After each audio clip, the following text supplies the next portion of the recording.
I'm 7 to 9 years old. The silence in this room is the loudest thing I've ever heard. It's not an empty silence. It's a crowded one. It's full of the echoes of words I should have said. And louder still, the echo of one sentence I never took back. The heat comes on with a rumble through the vent near my feet. It's too warm, but I don't get up to adjust the thermostat. The effort feels immense, and besides, the slight discomfort is something. It's a feeling. At my age, you start to catalog feelings, even the unpleasant ones, because so many of them have just faded, gone gray. But this one hasn't. This one is sharp and clear and colored a deep, ugly purple. Regret. They talk about regret in the movies like it's a single moment, a gasp, a hand to the chest. It isn't. It's a tenant. It moves into your life, unpacks its bags in a spare room you forgot you had, and then it just stays. It sits at your breakfast table. It follows you to the doctor's appointments. It's here with me now, in this overlit living room with the two soft sofa and the photograph on the mantel that tell a perfectly lovely, perfectly incomplete story. The greatest loss of my life wasn't my parents. That was a natural order of things. It wasn't my career, which was fine, adequate. It wasn't even my husband, Arthur, God rest him, because we had time. We had 43 years, and while the end was terrible, the having was real. No, the greatest loss was a man named Benjamin Carter. And I didn't lose him to death, not for a long, long time. I lost him to my own pride. I gave him up. I pushed him out of my life with both hands, and then spent decades admiring the empty space where he'd been, pretending it was a monument to how right I was. It's a monument to nothing. It's just a hole. I can see my reflection in the dark television screen across from me. An old woman, wrapped in a cardigan, her hands knotted in her lap. I look like someone's gentle grandmother. I suppose I am. But inside, I am still that furious, righteous 44-year-old, clutching her wound, believing that the pain made her noble. It didn't. It just made her alone. Ben was my friend, my best friend, in the truest, simplest sense of that worn-out phrase. From the time we were 18 and hopelessly confused in our first year of college, right through marriages, children, career changes, and all the mundane chaos of building a life, he was my constant. And then, one day, he wasn't. And I am the one who made it so. It's a not forgiving that does it. The active, ongoing not forgiving. The death happens in a moment. The not forgiving is a life sentence you impose on yourself. You think you're punishing the other person, but you're the only one in the courtroom. You're the judge, the jury, and the prisoner, all in one. And the sentence is this silence. This terrible, crowded silence that we met in a philosophy class, of all the impractical places. It was 1963. He was from a small town in Ohio and had a sort of open, bewildered kindness about him. I was from the city, sharper, more sure of myself, or so I thought. We were assigned a debate project together. He was terrible at arguing. He kept seeing the merit in the other side. It frustrated me to no end. I wanted to win. He wanted to understand. That was Ben. We lost the debate, technically, but we got a bottle of terrible wine and sat on the damp grass behind the library and talked for 5 hours. That was the start of it. He was my friend before he was anything else. There was never any romance, not a flicker of it, which is maybe why it worked so well. We didn't have to navigate that terrain. We were just us. He was a witness to my life. He was there when I got my heart broken by a boy named Michael who played the guitar badly. He was there, beaming, when I met Arthur. He was Arthur's best man. I was his best person when he married Corinne, a lovely, quiet woman who understood our bond completely.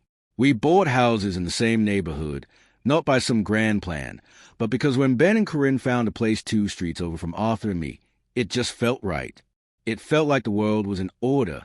Our children grew up together. His son, David, and my daughter, Lily, were like siblings, then awkward teenagers, then adults who stayed in touch because of us. Weekends were barbecues where the men would burn the burgers and Ben and I would sit at the picnic table, peeling the label off a beer bottle, talking about everything and nothing, the state of the world. The funny thing our kid said, the book we were reading, the deep, abiding fear of failing at this whole life thing. He was the only person I never had to perform for. I didn't have to be the perfect wife, the capable mother, the efficient employee. I could just be me, tired, confused, petty, joyful me. The fracture didn't start with a bang. It started with a slow, invisible crack. It was money. It's so often money, or the thing money represents. Arthur and I had done well, not extravagantly, but comfortably. Ben had a series of setbacks. A business venture with a relative that soured. Medical bills when Corinne had a difficult spell. He was proud, but he was also in a corner. He came to us, to Arthur and me, one evening. He was ashamed. He hated it. He asked for a loan, a significant one, not a gift, a loan, with terms, with interest, all written down. He was trying so hard to keep it businesslike, to not let it touch the friendship. We had the money. It would have been tight, but we had it. Arthur was hesitant. He saw the risk. I saw my friend's humiliation, the fear in his eyes, and something in me hardened. I saw it as a lack of planning, a failure of responsibility. I, who had never faced a true financial emergency, judged him for having one. We said no. Well, I said no. Arthur would have been persuaded, I think, but I was adamant. I framed it as wisdom, as protecting our family's future. I used words like prudent and enabling. I convinced myself it was a tough, loving thing to do. The real truth was simpler, uglier. I was afraid. Afraid of the loss, yes, but more afraid of the shift in power. If he owed us, would he still be my equal? Could we still sit at that picnic table as two souls simply adrift together? I thought I was preserving the friendship by keeping money out of it. I was actually building the first wall. He got the money elsewhere from a brother-in-law with harsh terms. He paid it back, every penny, within 3 years. But something was broken. A trust, the unspoken belief that in a true crisis, the other would be there. We were polite. We had dinners. But the easy talk was gone. We were careful around each other. The crack was there, and we both pretended we couldn't see it. Then came the fight. It was so stupid, so breathtakingly small. It was about a tree, a large oak on the property line between our houses. It was diseased, a danger, according to my arborist. It needed to come down. Ben loved that tree. He said it was healthy, that my guy was wrong, that it just needed care.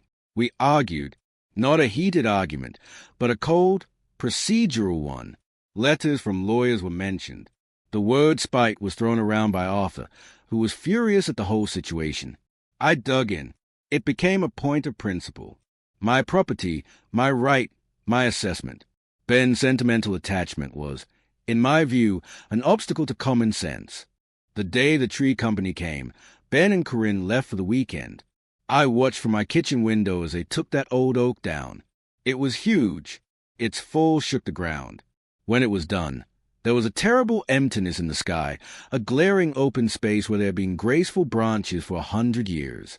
I felt a sick thrill of victory, immediately followed by a hollow dread. I had won. I had proven my point. We didn't speak for weeks. Then months. The silence became the new normal. We'd wave curtly if we saw each other getting the mail. Our wives, Corinne and Arthur, tried to bridge the gap, but their efforts felt like pity, and I resented it. I built a narrative. I told myself Ben was being childish, that he was holding a grudge over a tree, and before that, over the money, that he was the one who couldn't move past things. I populated the empty space he left with my own righteousness. It was a crowded, lonely place to live. Years passed. Lily and David went to college. Our lives got busy in that empty way middle-age has. Arthur traveled more for work. I got a promotion that meant longer hours. I'd come home tired, look over at Ben's house, see the lights on, and feel a pang that I would quickly bury under thoughts of all I had to do the next day. The friendship wasn't gone in a flash. It eroded. It was chipped away by 1,000 moments of not calling, not stopping by, not sending that stupid article I knew he'd find funny. The habit of connection was replaced by the habit of avoidance. I'd hear about his life in fragments through the neighborhood gossip chain. His mother passed away. David got engaged. I felt these things at a distance, like hearing news from a foreign country. I sent a condolence card when his mother died. It was formal, correct. He sent a thank you note, equally formal. The civility was worse than shouting. It was the official paperwork of a death. I missed him. God, I missed him. But missing him became part of my identity. The woman who was wronged by her best friend. It gave my pride a purpose. I had so much else, I told myself. A good marriage, a successful daughter, a beautiful home. The absence of Ben was a one flaw in the otherwise perfect tapestry, and I convinced myself it was a noble flaw, a testament to my high standards, my unwillingness to be treated poorly. I was a star of my own tragedy, and I never looked at the script to see who had written it. 5 years after the tree, Arthur was diagnosed. Cancer, fast and brutal. The world shrank to hospital rooms, to waiting areas, to the smell of antiseptic and fear. In the middle of that horror, a part of my brain, the part that wasn't numb with terror, kept whispering, Ben should be here. Ben would know what to say. Ben would make you laugh in the waiting room. One afternoon, I came home from the hospital, utterly drained. The house was oppressively quiet. I went to the mailbox. Among the bills and medical notices was a simple, handwritten envelope. I knew the writing instantly. It was Ben's. My hand shook. I sat on the steps right there and tore it open. It wasn't a letter. It was a check, a substantial check, and a small slip of paper with just a few lines. Marianne, Arthur called me. He told me, I am so sorry. Use this for whatever you need. Private nurses, treatments, anything. Don't think about it. Don't you dare try to pay it back. Just let me do this. I am here. For you, for Arthur, for Lily. Always, Ben. I read it once. Then again. Then I put my head in my hands and I sobbed. Great, heaving sobs that came from a place so deep inside me I didn't know it existed. It was the first kindness I had felt in months that didn't feel tinged with pity or obligation. It was pure, generous, and it came from him. From a friend I had exiled. He hadn't hesitated. He hadn't held a grudge. In the face of real loss, all my principles, all my pride, all my being right, crumbled to dust. They were nothing, less than nothing. They were a childish game I'd been playing while real life, with its real pain and real love, waited for me to grow up. Arthur had called him. My husband, in his own fear and pain, had reached across the wasteland I had created. He had known what I needed even when I was too blind, too stubborn, to see it myself. I called Ben that night. My finger hovered over the numbers. It felt like the most difficult thing I had ever done, harder than any diagnosis, because this was a sickness I had chosen. He answered on the second ring. Hello. Just that one word, and the dam broke. I couldn't speak. I just cried into the phone. Marianne, he said, his voice soft with worry. Marianne, it's okay. I'm here. It's Ben. I managed to choke out his name. And then, thank you, and I'm sorry. I'm so sorry, Ben, for everything. There was a silence on his end. Then he said, Oh, my friend, don't. There's nothing to forgive. But there was. There was a mountain of things to forgive, and he was offering to wipe it all away with one sentence. That was his nature. That had always been his nature. I was the one who kept score. Arthur died 8 months later. Ben was there. Through it all, he drove Corinne to the funeral home when I couldn't face it. He fixed a leak in my roof. He'd come over and just sit with me in that same silence that fills this room now. But it was a different silence then. It was a silence shared. It was full of his presence, not his absence. We rebuilt something in those months. It was different, of course. It had scars. We were older, wearier. But it was real. He was my friend again. For 10 years, I had him back. We had lunches. We talked on the phone. We remembered Arthur together. We watched our grandchildren grow. It was a decade of grace, a reprieve I knew I didn't deserve but clung to with a desperate gratitude. Then, 3 years ago, Ben had a stroke, a massive one. It didn't kill him, not outright. It took his words. It took the man who debated philosophy, who told terrible puns, who could talk me down from any ledge, and it left behind a shell. His mind, they said, was mostly there. He could understand, but he could not form sentences. He could only make sounds, and his right side was paralyzed. I went to see him in the rehabilitation hospital. Corinne, aged and shrunken by grief, led me to his room. He was propped up in bed, his mouth slack, one eye tracking me. I took his good hand. It was warm, but lifeless. "Ben," I said, "it's Mary Ann." A sound came from his throat, a groan. His eyes filled with tears of frustration, of recognition, of agony. I saw everything he wanted to say trapped inside him. All the word we had finally gotten back, now locked away forever behind a biological wall. I visited every week. I'd read the newspaper to him. I'd talk about Lily, about the old days. I'd hold his hand. He'd sometimes squeeze it. That was our communication. A squeeze. I had a lifetime of conversations to apologize for, to thank him for, to simply have, and all I had was a squeeze that he died last spring. Quietly, in his sleep. At the funeral, his son David, now a man with gray in his hair, hugged me and said, "He loved you so much, you know. He always did." I nodded, unable to speak. The words were a gift and a knife. So this is what can't be fixed. It's not just that he's gone. It's that for 15 years, I chose to live without him when I could have had him. I traded 15 years of shared daily life, of petty annoyances and profound support, of growing old together, for the cold comfort of being right about a tree. I have the 10 years we got back, and I am grateful for them, but they are haunted by the ghosts of those 15 lost ones. Every good memory from that decade is edged with a shadow of the time I threw away. The loss is in the mundane. It's in seeing a funny headline and knowing I can't clip it for him. It's in having a pain in my knee and knowing he's not 2 streets over to complain about his own aches and pains with. It's in the questions that will never be answered. Do you remember what that professor's name was? What was the name of that terrible bar we went to after graduation? I am the last keeper of certain memories, and when I go, they will vanish completely. That's a loneliness unlike any other. It's the loneliness of being the sole survivor of a country that no longer exists. If you're listening to this, you're likely not 7 to 9. You have time. That's what I thought I had. Time. An endless resource to be spent, squandered, used as a weapon. I don't have time for this. I'd say about mending the rift with Ben. What I meant was, my pride was more important than my time. And I was wrong. So if you'll allow an old woman her moment, I'll tell you what I wish I had known. Not as a command, because I have no right to command anyone. Just as a truth, carved on my own heart. You will argue with the people you love. You will be wronged, or you will believe you have been. You will feel that sharp, hot certainty that you are right.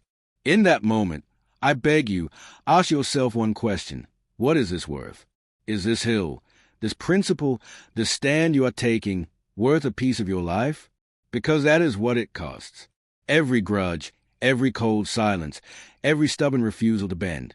It is not paid for by the other person. It is a withdrawal from your own account of days. You are trading an irreplaceable piece of your one and only life for the fleeting satisfaction of superiority. Forgiveness isn't something you do for them. It's the key you use to let yourself out of the prison you built. I thought forgiveness was a gift I was bestowing upon Ben, one he didn't deserve. I was so upside down. It was a gift I was withholding from myself. Look at the people in your life. The ones who know you, the ones whose silence feels like a missing limb. Maybe it's a friend, a sibling, a parent, a child. The thing between you feels huge, insurmountable, a mountain of wounded feelings and harsh words. I promise you, from this side of time, it is so small. It is a tree. It is a few $1,000s. It is a thoughtless comment made on a bad day. It is dust, and you are building a monument to that dust and calling it your pride. Don't wait for a crisis. Don't wait for a diagnosis to be the thing that shatters your stubbornness. By then, you may have lost years. Or you may find, as I did, that you get a second chance, but it is a partial one, a fragile one. Don't gamble on that. The phone is in your hand. The door is down the street. The first sentence is the hardest. I was wrong. Oh, can we talk? Or simply, I miss you. It will feel like swallowing your pride. It will feel like weakness. I am here to tell you it is the bravest, strongest thing you will ever do. It is choosing life and love and human frailty over the cold, dead comfort of being right. The light in this room is fading. Evening is coming on. I should turn on a lamp, but I don't move just yet. I like the dimness. It softens the edges of things. I can see the photo on the mantel from here. It's from Lily's wedding. Arthur is handsome in his suit, beaming. I am smiling, my arm linked in his. And there, on the other side of the frame, is Ben. He's making a funny face, trying to get me to laugh. Corinne is swatting his arm. We look happy. We were. That was during the good decade, the borrowed time. I have no profound ending, no last-minute wisdom that makes the pain meaningful. The pain is just pain. The regret is just regret. It is the price I pay for the choices I made. I accept that. To dress it up as anything else would be to dish into Ben again, to make his absence a lesson instead of what it is, a loss. My life is mostly memory now, and the clearest, most vibrant ones are of him, of us, young and stupid, thinking we had all the time in the world. We didn't. No one does. The silence is settling back in. The heat has clicked off. It's just me, and this chair, and the sound of my own breathing. Soon, Lily will call to check on me. I'll tell her I'm fine. And in most ways, I am. I'll hang up the phone. The quiet will return. And I will sit here, in the home I made, surrounded by the life I built, and I will miss my friend. I will miss him until the day I don't miss anything anymore.